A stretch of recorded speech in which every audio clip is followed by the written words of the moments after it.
This is all about the iPhone 15 Pro 1 year later. Oh, it gets hot. It gets so hot, but it warms your hands, which is kind of nice. Our Pro models represent the very best of Apple innovations. I'm still loving it, by the way, still absolutely loving it, but it's not perfect. And if you want Pro stuff, then you need an iPhone that's a Pro version. The iPhone 15 Pro has this Pro stuff. The Grade 5 titanium build, that's Pro. The A17 Pro Chip is Pro. 3 cameras, because it's Pro. And new at the time, action button. Remember the action button was a big deal? I know the capture button is the new thing. Oh, those iPhone 16 users, the jealousy hurts. So over the past year, the boxy design with the smoother rounded edges has held up well, when on the rare occasion I fancied being a little bit crazy and reckless and actually took it out of the case. I took it from this case to the newer cage case. It's always in a case. As you can see, it feels like you've got some kind of oil on your phone and it's just slipping all the time. So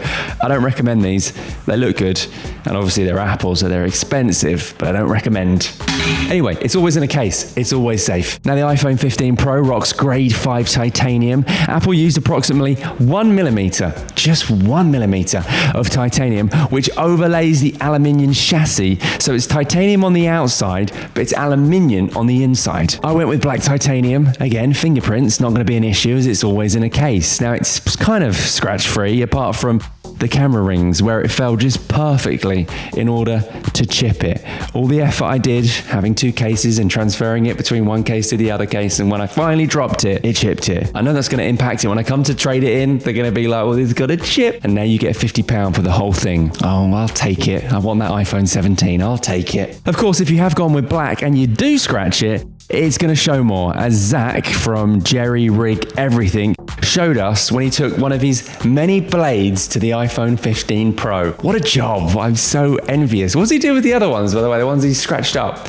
Does anyone get those? Or do you think Jerry Rig Everything does the whole scratching thing on the iPhone and then just goes back to Apple with his Apple Care and says, I don't know what happened, and then gets a new one? Is that what you do, Jerry? You do, don't you? You do. It's smart. I also saw a really cool video from Mr. Who's the Boss, who did some nasty things, some real nasty things. It hurt a little bit, to a bunch of iPhones. His video about iPhone repairs is awesome, by the way. I highly recommend it. Check it out if you can. It is expensive. That's why you want a case. That's why you don't want this case, but you do want a case, because it gets real confusing if you need it repaired. And the EU, of course, continue to really Apple. But for us consumers, we win, as we got USB-C on the iPhone 15 Pro and the iPhone 15 Pro Max. Now, of course, USB-C means finally one cable for everything. And Marques Brownlee, you know Marques Brownlee from the Panels app.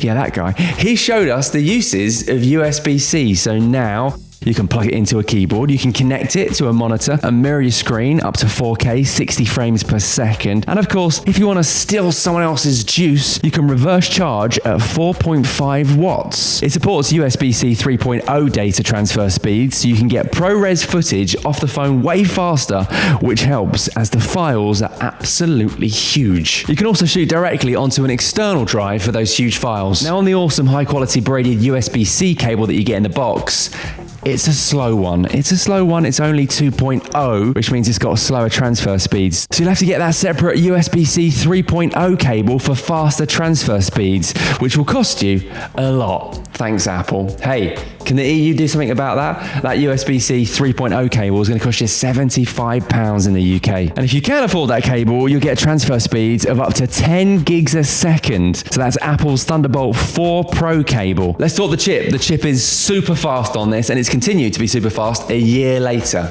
Obviously. The iPhone 15 Pro was the first iPhone to come with a Pro chip. This time, it's the A17 Pro Chip. It's also Apple's first 3nm chip, meaning it's 10 to 20% more powerful on both the CPU and GPU, getting close to M1 MacBook speeds. We have mini laptops. We have laptops in our pockets now. How awesome is that? Now, if I'm deep in a CapCut edit with several audio tracks, transitions, crops, sound effects, video effects, and captions, It nicely gets the job done, but I wouldn't say it's lightning fast. There are times where I beat the iPhone 15 Pro where I'm like, come on, hurry up, with all other apps shut as well. So it's not that fast. Now, of course, you'll notice the power of the A17 Pro across all applications, including the camera, with its new image signal processor, allowing you to take quick, lag-free photos consistently. The new neural engine recognizes portrait mode, so subjects like people's faces and animals are automatically detected, and it even lets you go back in time. Yeah, time travel is possible with the iPhone 15 Pro. It lets you go back in time to set a regular photo to a portrait mode photo. What's the battery like? Talk to us about the battery. The battery is kind of important. Well, the battery, a year later, is exactly the same as it was when I first got it, brand new, shiny, and out of the box. And that's to say, absolutely useless. It's one of the worst batteries I've ever used. But there is a positive. It does nicely warm your hands up. When it gets cold, your iPhone 15 Pro, you just open that, load up one application, and you are toasty within about 30 seconds.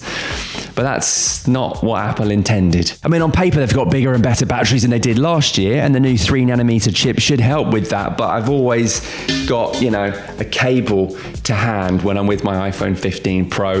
If you do get the iPhone 15 Pro, you will need a variety of chargers. There's never a time where I'm on my phone and I'm like, oh, I don't need to charge it. I'm always like, let me just get this ready because we're going to need it. And oh yeah, we've got 20% battery and I've only used it for a couple of hours. It's like 1 in the afternoon. The battery sucks. In fact, when the iPhone 15 first launched, there was a whole bunch of trending stories about it overheating. It wasn't a good look and they haven't really fixed it. But if, like me, you have the iPhone 15 Pro, there's some good battery news, and it comes in the way of software. You gotta love Apple, always giving us that software. Because the chip in the iPhone 15 Pro, the A17 Pro, is so powerful, it's able to drain power faster than ever before. Not the tagline they wanted. And maybe that's different with the iPhone 16 Pro, and of course some of the battery draining has been attributed to bugs in iOS 17. That's been addressed along the way with subsequent updates, not to mention that iOS 18 is apparently going to significantly, I don't know why I'm still holding this, you see, I might need it at any moment, I'll just keep it safe. Apparently iOS 18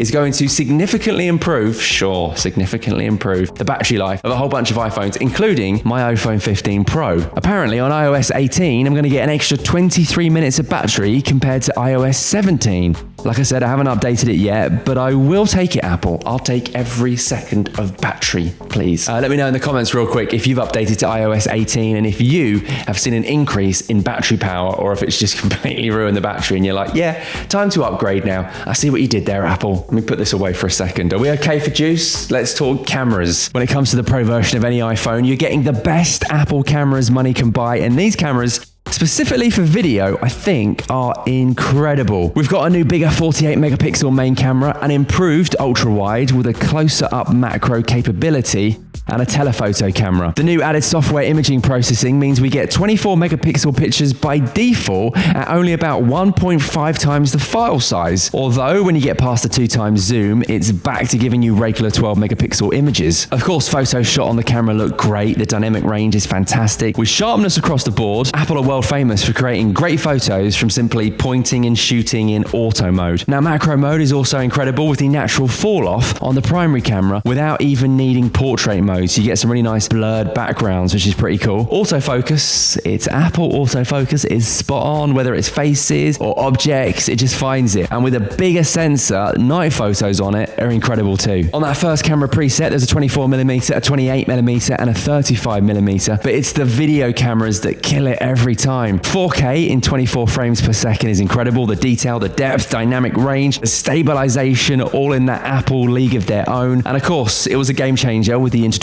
of the iPhone 15 Pro. We got the ability to shoot log, which can be found by going to settings, camera, formats, ProRes encoding, and then log for that flat log look with way more information, which means it's totally unprocessed and ready for your post-production with a whole bunch of LUTs. Apple's also got its own transformation LUT to turn it into SDR or HDR, or of course, just grade it yourself. But a warning, those 48 megapixel photos, raw max style, look amazing, but do start taking up some serious space. Let's talk the action button. The action button used to be the mute button, but no one used the mute button, so they thought, let's do something with the mute button. They turned it into an action button. Just said that. Of course, the action button's kind of overrated, but also handy at the same time. When it was the mute button, no one used it. Now you can map anything to it, and you can have it in just a one quick touch. So my one goes completely red. I've got the blue block blocking glasses on, I got night mode on, I got dark mode on, and then we go red, circadian supporting red. Some of the sexy stats on the iPhone 15 Pro, you get that Super Retina XDR display.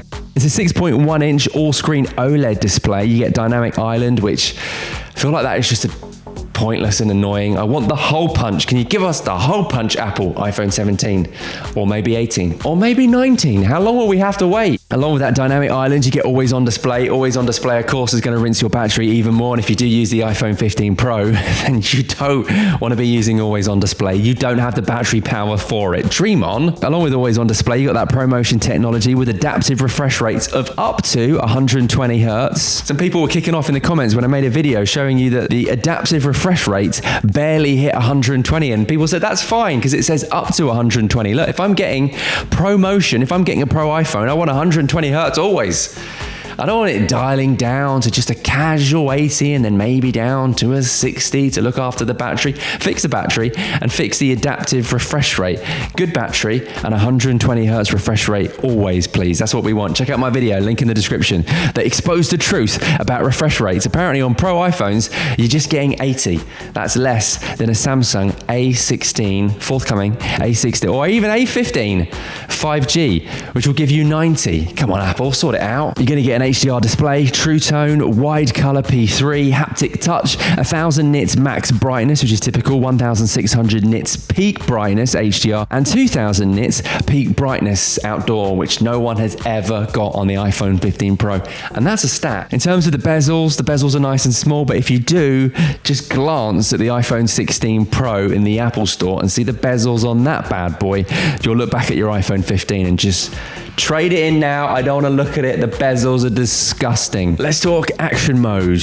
Now look, you can't run and film with an iPhone, well, until Apple's iPhone action mode became a thing. If you want to run and record, it's going to be a shaky mess. But if you want to run and record with action mode on, you can get it pretty silky smooth. Now, bearing in mind, this right now is me running and filming 4K, 24 frames per second on the iPhone XR. So I'm running pretty fast and I'm holding the phone with just one hand. Now here's me running and filming 4K 24 frames per second on the iPhone 15 Pro with action mode on. Again, just holding it with one hand. I'm running pretty quick, and as you can see, we're getting closer to silky smooth. If you slow down the running and hold it with two hands, you can get pretty close to a steady cam. This thing is incredible. Another awesome feature on the iPhone 15 Pro. So look, in conclusion, it's a great phone. It's an iPhone. They smash it every time. It's a Pro iPhone, so it's the best of the best. But as you can tell, it's not perfect. I mean, sure, we get USB-C 3.0, which is nice, but if you want the 3.0 faster speeds, you gotta get a separate cable. It's got a better chip. It's a Pro chip, but it's not like lightning fast. It's got a brighter screen, apparently, but if you're outside, you will need professional studio lighting if you want to use your phone. It's got thinner bezels, but don't you dare look at the iPhone 16 Pro, because you'll realize how big and ugly the bezels are